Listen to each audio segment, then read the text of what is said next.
ಎಲ್ಲರಿಗೂ ನಮಸ್ಕಾರ. 4ನೆಯ ಆವೃತ್ತಿ ವಿದ್ಯಾಮಂದಿರ ಕಾರ್ಯಕ್ರಮಕ್ಕೆ ನಿಮ್ಮನ್ನು ಸ್ವಾಗತಿಸ್ತಾ ಇದ್ದೀವಿ. ಎಲ್ಲರಿಗೂ ಗೊತ್ತು ಇದರ ಉದ್ದೇಶ ಏನು ಅಂತ. ವೇದಿಕೆಯ ಮೇಲಿರೋ ನನ್ನ ಇಬ್ಬರು ಆಪ್ತ ಮಿತ್ರರು ಈಗ ಇದಾದ ಮೇಲೆ ಮಾತಾಡ್ತಾರೆ. ಅದರಲ್ಲೂ ಡಾಕ್ಟರ್ ಅಶ್ವಥ್ ನಾರಾಯಣ್ ಭಾಳ ತಿಳ್ಕೊಂಡಿದ್ದಾರೆ ಮಂತ್ರಿಯಾಗಿ. ಪಾಪ ಅವ್ರಿಗೆ ತುಂಬ ಕಷ್ಟಪಟ್ಟರು NEP ಜಾರಿಗೆ ತರೋಕ್ಕೆ. ಈಗ ಸ್ವಲ್ಪ ಕಷ್ಟದಲ್ಲಿದ್ದಾರೆ ಅವರೇ ಇವಾಗ, ಥಾಟ್ ವೈಸ್ ಅಷ್ಟೇ. That's okay. ಈ ಥರ ಚಾಲೆಂಜಸ್ ಬರುತ್ತೆ.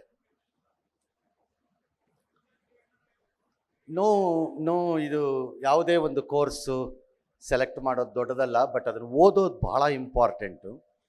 ನಾನು ಪ್ರತಿ ವರ್ಷ ಇದನ್ನು ಹೇಳ್ತಾ ಇರ್ತೀನಿ. ಇನ್ನು ಮುಂದಕ್ಕೆ ಕ್ವಿಕ್ಕಾಗಿ ಹೇಳ್ಬಿಡ್ತೀನಿ ಇದು, ನಾನೊಂದು 2 ಪಾಯಿಂಟ್ ಅಷ್ಟೇ. ಇನ್ನು ಮುಂದಕ್ಕೆ ಫ್ಯೂಚರ್ನಲ್ಲಿ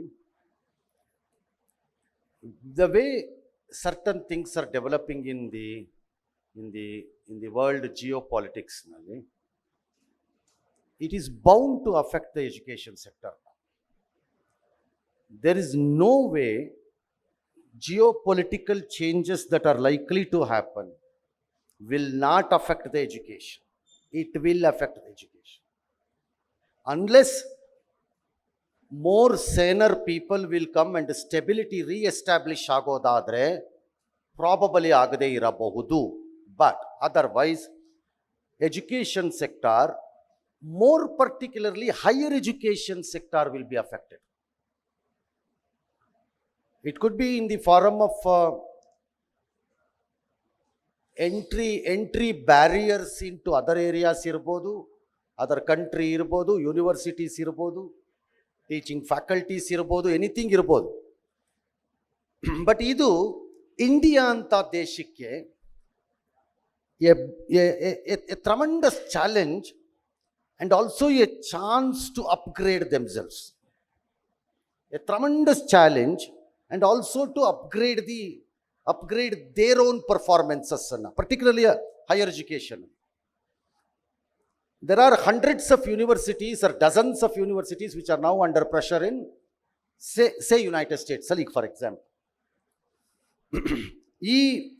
ಈ ಎಂಟ್ರಿ ಬ್ಯಾರಿಯರ್ಸ್ ಏನಿದೆ ಆ ಎಜುಕೇಷನ್ ಸೆಕ್ಟರ್, ಆ ಫೀಲ್ಡಲ್ಲಿ, ಅಲ್ಲಿ it has to get translated to ಎಲ್ಲರೂ ಒಂದು ಕಡೆ ಟ್ರಾನ್ಸ್ಲೇಟ್ ಆಗಬೇಕು. What we are noticing, European enquiries ಜಾಸ್ತಿ ಆಗ್ತಾ ಇದೆ ಮಕ್ಕಳಲ್ಲಿ. ನಮ್ಮಿಂದ ಅಂತಲ್ಲ, ಎಲ್ಲ ಕಡೆ, ಎಲ್ಲ ದೇಶದಿಂದಲೂ. ಚೈನೀಸ್ ಎನ್ಕ್ವೈರೀಸು ರೈಸ್ ಆಗ್ತಾ ಇದೆ ಬೇರೆ ಬೇರೆ ದೇಶಗಳಿಂದ, ನಮ್ಮಿಂದ ಅಲ್ಲ, ಬೇರೆ ಬೇರೆ ದೇಶದಿಂದ. Chinese university enquiries I am talking. I been always reading these things in last 6 months or 1 year or 1.5 year, 1 yearನಲ್ಲಿ, roughly 6 months. A day has to come when India has to become the enquiring destination. India enquiring destination ಆಗಬೇಕು ಅನ್ನೋದಾದರೆ, particularly in higher education, ಈಗೇನ್ ನಮ್ಮದು basic facilities of higher ಎಜುಕೇಷನನ್ನು ನಾವು establish ಮಾಡ್ಕೊಂಡಿದ್ದೀವಿ. We have largely been successful in doing it. At least 90% of our institutions have been able to do it in terms of basic ಇನ್ಫ್ರಾಸ್ಟ್ರಕ್ಚರ್ನಲ್ಲಿ, ನಮ್ಮ institutions. But ಈಗ ನಾವು ಅದನ್ನು we have to upgrade it. ನಾವು ಕರಿಕ್ಯುಲಮ್ನಲ್ಲಿ, ಟ್ರಸ್ಟಲ್ಲಿ, ಅಂದರೆ the trust of the education and its ಕ್ವಾಲಿಟಿನಲ್ಲಿ, ಕರಿಕ್ಯುಲಮ್ನಲ್ಲಿ ನಾವು ಅದನ್ನು ಅಪ್ಗ್ರೇಡ್ ಮಾಡ್ಕೋಬೇಕಿದೆ. I strongly feel our next level of growth might come from collaboration. It could be collaboration from any places, ನನಗೆ ಗೊತ್ತಿಲ್ಲ. Name alone collaboration ಇರ್ಬೋದು, ಕರಿಕ್ಯುಲಮ್ ಜೊತೆ collaboration ಇರ್ಬೋದು, ಅಥವಾ ಯೂನಿವರ್ಸಿಟೀಸೇ ಪರ್ಸೆ ಪಾರ್ಟ್ನರ್ಶಿಪ್ಸಲ್ಲಿ ಕೊಲಾಬ್ರೇಷನ್ಸ್ ಇರ್ಬೋದು. I have no idea.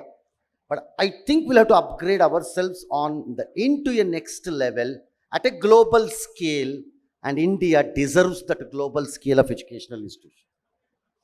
Infrastructural ಬಂದ್ಬಿಟ್ಟಿದ್ದೀವಿ ನಾವು, ಟ್ರಮೆಂಡಸ್ಲಿ ಚೆನ್ನಾಗಿ ಮಾಡ್ಕೊಂಡಿದ್ದೀವಿ ಇನ್ಫ್ರಾಸ್ಟ್ರಕ್ಚರ್ಸ್. ಈಗ now we need to upgrade it.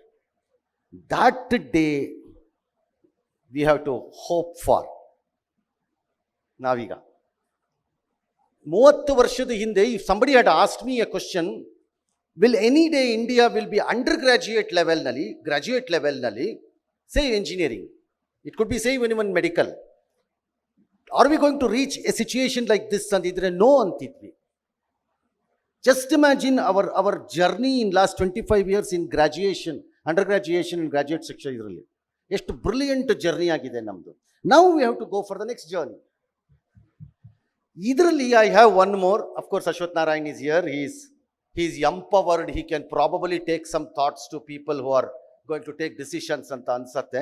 ನಂಗೆ ಗೊತ್ತಿಲ್ಲ ಗೌರ್ಮೆಂಟ್ ಆಫ್ ಇಂಡಿಯಾ ಲೆವೆಲ್ಸ್ ಅಲ್ಲಿ.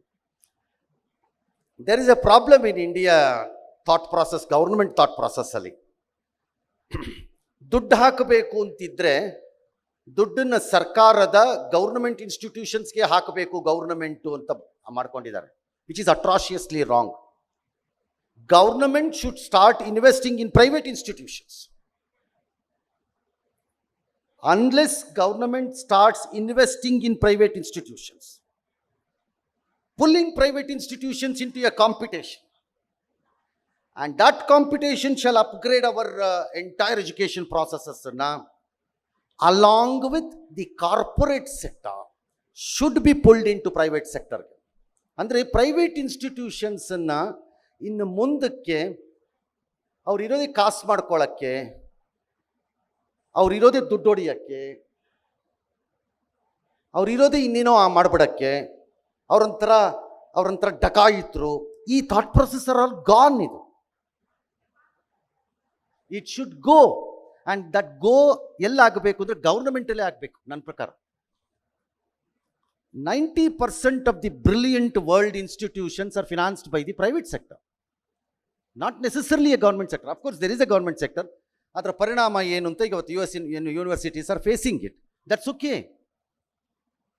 ಹಾಗಾಗಿ ಅಡ್ವಾನ್ಸ್ಡ್ ಅಂದರೆ ಹೈಯರ್ ಎಜುಕೇಷನ್ಸು ಎಷ್ಟು ಕ್ರಿಟಿಕಲ್ ಆ್ಯಂಡ್ ಇಂಪಾರ್ಟೆಂಟ್ ಆಗ್ತಾ ಹೋಗುತ್ತೆ ಅಂತಂದರೆ, basic education will become like SSLC. Your engineering degree is like just SSLC ಆಗೋಗುತ್ತೆ. ಈಗ ನೋಡಿ, ನೆಕ್ಸ್ಟ್ ಜನರೇಷನಲ್ಲಿ ನಿಮ್ಮದು ಪಾಲಿಟೆಕ್ನಿಕ್ ಕಾಲೇಜ್ಗಳು ಉಳ್ಕೊಳ್ಳುತ್ತಾ ಅಂತ ಡೌಟ್ ಇದೆ ನನಗೆ. I have a serious doubt whether your polytechnic schools will remain, because engineering institutions are virtually replacing them. ಹೊಟ್ಟೋಗ್ತಾ ಇದೆ. Most likely they will go. ಹಾಗೆ ಒಂದು engineering course will be just a PUC or SLC ಇದ್ದಂಗೆ. You need something else. Okay, now they are talking masters ಮಾಡಿದ ಮೇಲೆ parallelly second subject study expert ಆಗೋದು better, one subject study is not enough ಅಂತ ಹೇಳ್ತಾ ಇದ್ದಾರೆ. The latest theory is, if you are an expert after doing masters in one particular subject, it is not enough, you have to have one more subject ಅಂತ ಹೇಳ್ತಿದ್ದಾರೆ. That level they are coming now. So obviously the future belongs to higher education. Basic education will become like any other basic education ಆಗೋಗುತ್ತೆ. We need to upgrade. I hope ಈ ಥರದ ಜಾಗಗಳಲ್ಲಿ ಮಕ್ಕಳಿಗೆ ಆ ಥರದ ಒಂದಷ್ಟು ಥಾಟ್ಸ್ ಬರುತ್ತೆ, ಒಳ್ಳೇದಾಗತ್ತೆ. ಬೆಟರ್ ಇನ್ಸ್ಟಿಟ್ಯೂಷನ್ಸ್ ಸೆಲೆಕ್ಟ್ ಮಾಡ್ಕೊಳ್ಳೋಕ್ಕೆ ನಾವು we act like a small catalyst ಅಂತ ನಾವು ಅಂದ್ಕೊಂಡಿದ್ದೀವಿ. ಇಲ್ಲಿ ಬಂದಿರೋ ಎಲ್ಲ ಇನ್ಸ್ಟಿಟ್ಯೂಷನ್ಸ್ಗೆ ಥ್ಯಾಂಕ್ಸು. ನಮ್ಮದು ಮಾತು ಕೇಳಿದ್ದಕ್ಕೆ ನಿಮಗೂ ಒಂದು ಥ್ಯಾಂಕ್ಸು, ಮತ್ತು ನಿಮ್ಮಿಬ್ಬರಿಗೂ ಥ್ಯಾಂಕ್ಸು. ಮತ್ತು ಡಾಕ್ಟ್ರು ಅಂದರೆ ಅಶ್ವಥ್ ನಾರಾಯಣ್ಗೆ, ನೀವು ಅಧಿಕಾರದಲ್ಲಿ ಇಲ್ಲ, ಬಟ್ ಇಲ್ಲಿ ಸುಮ್ಮನೆ NEP SEP ಬಗ್ಗೆ ಬೇಜಾರು ಮಾಡ್ಕೊಂಡು ಓಡಾಡಿ ಟೈಮ್ ವೇಸ್ಟ್ ಮಾಡ್ಕೋಬೇಡಿ. ಯಾಕಂದರೆ ಅದು ನೀವು ಬೇಜಾರು ಮಾಡ್ಕೊಂಡು ಟೈಮ್ ವೇಸ್ಟ್ ಮಾಡ್ಕೊಂಡು ಓಡಾಡಿದ್ರೂ ಅದೇನು ಚೇಂಜ್ ಆಗಲ್ಲ. Because basically it's all politically thoughtful ಇದ್ದಂಗಿದೆ. there is nothing which is related to education. It's a political thought of the SEP ಎಲ್ಲ. ಹಾಗಾಗಿ you should spend more time in places like Delhi where people are there to take decisions. If you can influence in your own party some good thoughts, good things, ಕರ್ನಾಟಕದ education ಇಕೋಸಿಸ್ಟಮ್ಗೆ ನಿಮ್ಗೆ help ಮಾಡೋಕ್ಕೆ ಶಕ್ತಿ ಇದೆ, help ಮಾಡಿ. ನೀವು ಅಧಿಕಾರದಲ್ಲಿ ಇಲ್ದಿದ್ರೂ ಪರವಾಗಿಲ್ಲ, ಎಲ್ಲ ಇನ್ಸ್ಟಿಟ್ಯೂಷನ್ ಅವ್ರನ್ನ ಒಂದೊಂದ್ಸರಿ ಆವಾಗವಾಗ ಮೀಟಿಂಗ್ ಕರೀರಿ, ಕೇಳಿ ಏನು ಅಂತ. ನೀವು ಅಧಿಕಾರದಲ್ಲಿ ಇರಬೇಕಾಗಿಲ್ಲ. There is no need.